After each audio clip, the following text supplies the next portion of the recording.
돈키호테로 유명한 위대한 작가 미겔 데 세르반테스는 무려 5년간이나 포로 생활을 했습니다. 그는 16세기 후반의 레판토 해전에 참전한 군인이었습니다.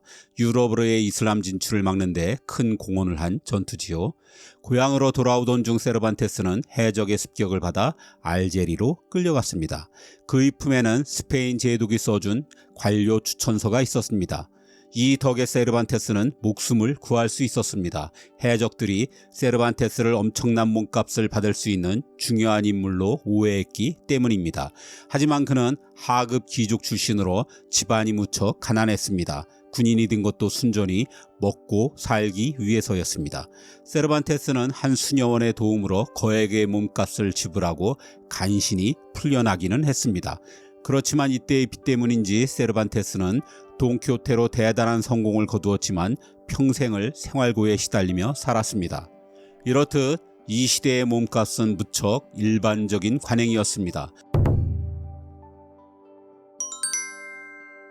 특히 전쟁 중 발생하기 마련인 포로들의 몸값으로 갑자기 거부가 되는 사례가 속출하기도 했습니다. 때론 국가 차원의 시스템을 갖춘 사업으로까지 발전했으니 포로와 몸값은 중세 유럽의 꽤 중요한 특징이었습니다. 고대에는 포로라는 개념 자체가 없었습니다.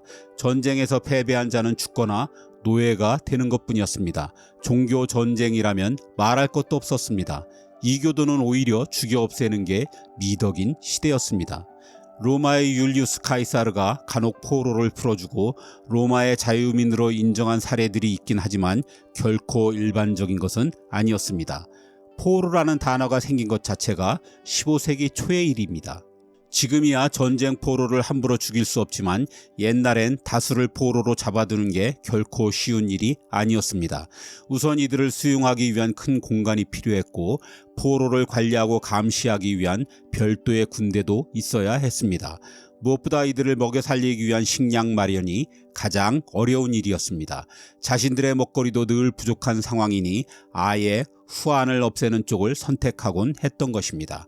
하지만 중세 중후반이 되면서 유럽인들은 전쟁에 대한 새로운 가치에 눈을 뜨게 됩니다. 전쟁에 참가한다는 것은 당연히 무척 위험한 일이었습니다. 목숨을 잃을 수도 있고 돈도 많이 들었습니다. 그럼에도 많은 봉건 영주들과 기사들이 기꺼이 전쟁에 참여한 것은 이를 상쇄하고도 남을 만한 이득이 있었기 때문입니다. 우선 전쟁에서 아주 큰 공을 세우면 자기와 더 많은 영지를 기대할 수 있었습니다. 특히 재산 상속을 받지 못하는 차남 이하의 기사들에게 전쟁은 곧 위기이자 기회였죠. 하지만 이 정도로 인생 역전할 만한 큰 공을 세우는 건 어려운 일이었습니다. 그래서 가장 현실적인 이득은 전리품을 챙기는 것입니다. 마을과 성을 함락한 다음 돈 되는 물건을 닥치는 대로 약탈하는 거죠. 하지만 약탈에는 한계가 있었습니다. 전쟁이라는 특성상 이동을 자주 하기 때문에 아무리 탐나는 물건이 있어도 그걸 다 가지고 다닐 수는 없었습니다. 몸이 무거워지면 전투적 목숨을 잃을 수도 있습니다. 그래서 다음 마을에서 금을 약탈하면 이전의 은은 그 자리에 버리는 방식으로 전리품을 수시로 갈아치웠습니다. 그런데 잦은 전쟁 끝에 약탈보다 더 안전하고 더 많은 돈을 버는 방법을 알아냈습니다. 그건 포로를 잡은 다음 몸값을 받아내는 것입니다. 즉 포로에게 자유를 판매하는 사업입니다.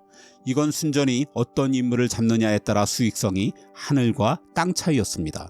만약 왕이나 공작 같은 최고의 귀족을 잡았다면 그건 로또 당첨이나 다름없었습니다. 역사상 가장 높은 몸값을 기록한 인물은 영국의 사자왕이라 불렸던 리처드 1세입니다. 십자군 원정을 마치고 영국으로 돌아가는 길에 배가 좌초되는 바람에 사자왕은 신성 로마 제국의 포로가 되고 맙니다. 그는 15만 마르크의 몸값을 내고 석방되었는데 이는 당시 영국 왕실이 연간 벌어들이는 수입의 2배가 넘는 엄청난 돈이었습니다. 당시 전쟁은 왕이 직접 출전하면서 간혹 포로로 잡히는 참사가 벌어졌습니다. 프랑스의 왕 장 2세는 100년 전쟁에서 영국과 싸우다 잡혀 300만 크라운을 내야 했습니다. 이는 금 11톤에 달하는 금액이었습니다. 이게 지금 가치로 얼마나 될까요? 대략 금 1g을 7만 원으로 잡아도 7천억 원이 훨씬 넘는 돈이군요. 영국에 잡힌 스코틀랜드 왕 데이비드 2세도 10만 마르크를 몸값으로 내야 했는데 결국 다 갚지 못했습니다. 한마디로 왕이나 공작 같은 대귀족들은 부르는 게 값이었습니다. 하지만 전투에서 가장 많은 포로가 발생하는 기사들과 그 밑의 계급들 사이엔 나름 여러 가지 규칙들이 있었습니다. 이 불문율들은 대부분 14, 15세기 왕위 계승을 두고 벌어진 영국과 프랑스의 100년 전쟁 기간 중 만들어졌습니다. 워낙 오래 싸우다 보니 비록 적이지만 기사들끼리 서로 친해지기도 했고 귀족 간에는 서로를 존중하는 명예의식도 꽤 있었습니다.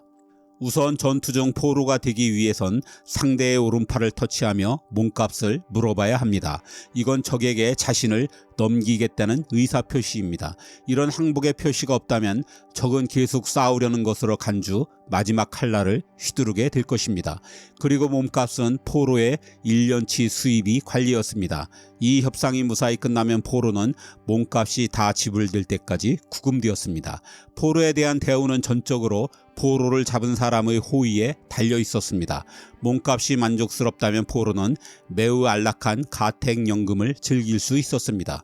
지위가 높은 포로들은 자신이 항복한 사람의 가족이나 그 친구들과 교류를 하기도 했습니다. 협상이 마음에 들지 않는 귀족이나 하위 계급들은 대개 지하 감옥행이었습니다. 하지만 1년치 수입을 갑자기 마련하는 것은 쉬운 일이 아니었습니다. 드물기는 하지만 지위가 높은 포로들은 자신의 몸값을 스스로 마련하라고 가석방을 시켜주기도 했습니다. 이 상태에서 몸값을 떼어먹는 건 큰 불명예였습니다. 체면과 자부심이 아주 중요한 시대였기 때문에 어떻게 해서든 몸값을 완불하곤 했습니다. 100년 전쟁 중 영국은 프랑스 포로들이 스스로 자기 몸값을 정하도록 했습니다.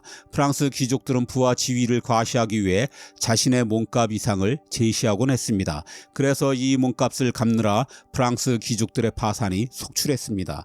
이 때문에 100년 전쟁이 결국은 프랑스의 승리로 끝났지만 경제적인 부는 영국으로 이전됐다는 얘기도 있습니다. 평민 출신의 병사들도 가끔 큰 돈을 벌 수 있었습니다. 100년 전쟁 중 영국의 윌리엄 칼도라는 궁수는 포로를 잘 잡은 덕에 100파운드를 벌었습니다. 이는 이 병사의 5년치 연봉에 해당했습니다. 100년 전쟁이 장기화되면서 포로들의 몸값 문화는 점차 하급 계급은 물론 병사들로까지 확대되었습니다.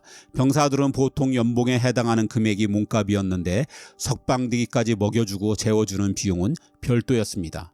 하지만 적을 포로로 잡아 몸값을 받는 것은 아무나 할 수 있는 예산일이 아니었습니다. 포로의 관리는 전적으로 개인의 책임이었습니다. 우선 전투 현장에서 포로를 안전지대로 빼내오는 것부터가 쉽지 않았습니다. 이 단계를 성공하더라도 포로를 감시하는 것도 문제입니다. 전쟁터로 바로 복귀를 해야 하기 때문입니다. 포로를 두고 자기 소유라는 다툼도 일상사라 증거로 잡은 칼이나 장갑, 갑옷도 잘 챙겨야 했습니다. 때문에 이 일은 귀족들이 전쟁터에 데리고 다니던 시종들이 맡았습니다. 전쟁이 끝나면 적국으로 들어가 포로의 가족에게 합의된 몸값을 통보하고 이를 받아와야 합니다.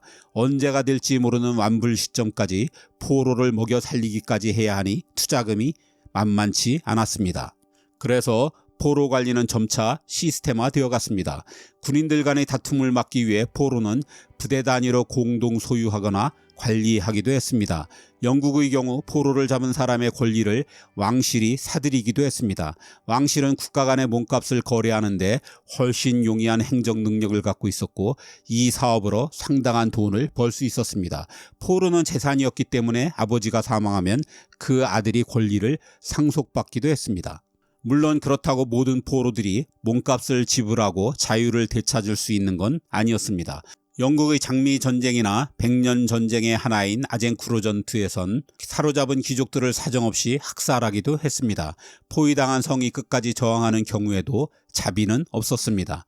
하지만 이 몸값 덕에 전쟁에서 전사자가 대폭 줄어든 것은 분명합니다. 유럽에서 패배한 적을 노예로 삼는 것은 중세 시대의 일찌감치 사라졌지만 포로들에 대한 몸값 문화는 17세기까지 계속되었습니다. 18세기엔 계몽주의의 영향으로 인간의 존엄성에 대한 인식이 싹트기 시작했고 19세기엔 미국에서 남북전쟁 때 처음으로 포로에 대한 학살 금지를 법으로 명시했습니다. 그리고 20세기가 되어서야 제네바 협약으로 포로에 대한 대우가 오늘날과 같게 되었습니다.